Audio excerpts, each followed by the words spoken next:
इसका सिद्धांत है वर्नर और बर्ड का पदानुक्रमिक सिद्धांत। वर्नर साहब बर्ड साहब का कारण क्या है? उनका कहना ये है कि जो भी ये बुद्धि के जो भी नियम है या पदों के अनुसार क्रमों में रखे गए।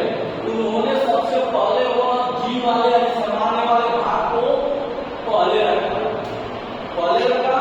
तो सामान्य वाले भाग को किसने प्रतिपादन किया था? स्पीयरमैन साहब ने कहा। किसने कहा? स्पीयरमैन ने। फिर स्पीयरमैन के बाद थर्स्टन साहब आकर क्या करते हैं? इस सामान्य बुद्धि को दो भागों में बांट देते हैं।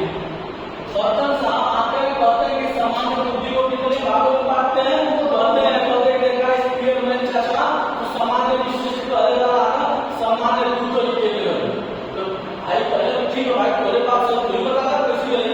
तो ये थॉमसन साहब बताते हैं कि सामान्य को दो तरीकों में बांटिए। उन्होंने एक शैक्षिक में बांटा, एक व्यवहारिक में बांटा, जिसको कहा गया शैक्षिक अभियोग्यता और एक प्रयोगात्मक अभियोग्यता।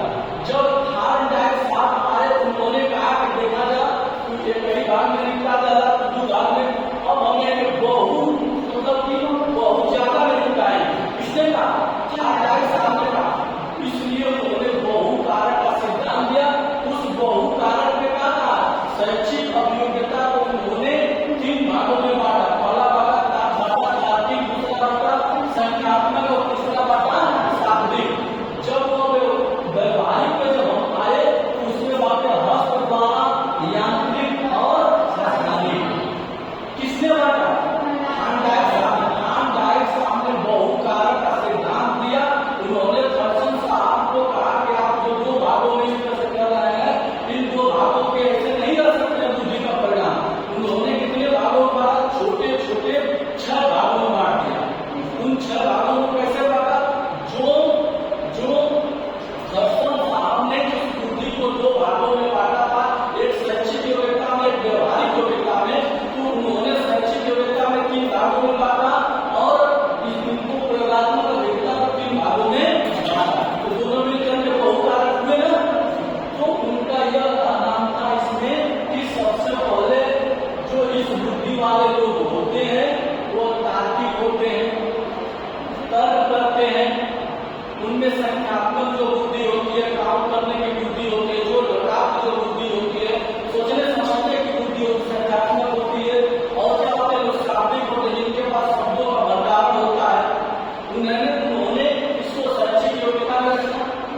फिर उसके बाद उन्होंने कहा कि थॉमसन साहब आप जो दूसरा बात कहे हैं योगात्मक अभियोग्यता, जो कि इसमें प्रयोग में बदल सकता है।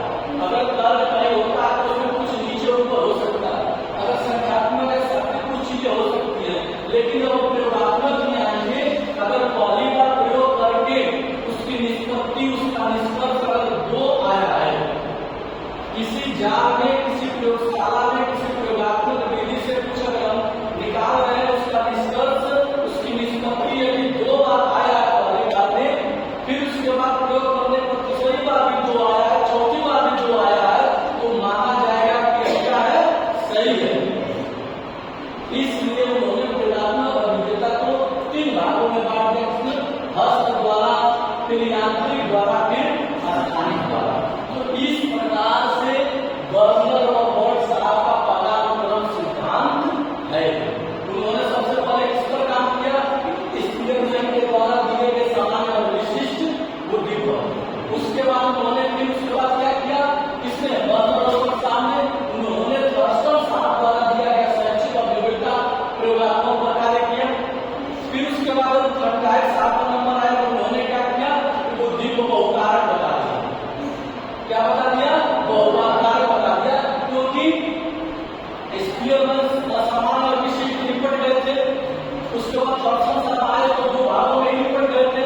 लेकिन जब सबका अध्ययन करके थार्नडाइक साहब आए, देखिए जीवन बोले आवाज संशोधन हो सकता था दोनों के अंदर से हमारा मत मिलत ना।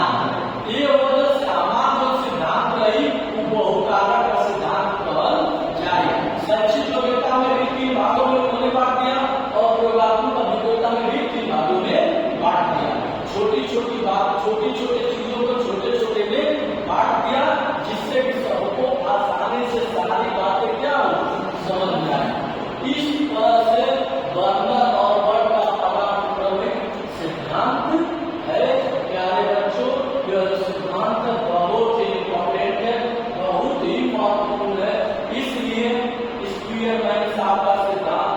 थार्डाइक्स का बहुकारक सिद्धांत, थर्स्टन का सार का सिद्धांत और वर्नर और बर्ड सार का सिद्धांत, इनको आप अच्छे से पढ़ लीजिएगा क्योंकि आप क्लियर करेंगे, बीटीसी करेंगे, कल जाकर के पीजीटी पीजी में बैठेंगे, प्राइमरी में बैठेंगे, उच्च में बैठेंगे, तो आपके सामने सबकी ये बुद्धि बीएस आपको बुद्धि परीक्षा लाकर सब सामने आपके आएगा।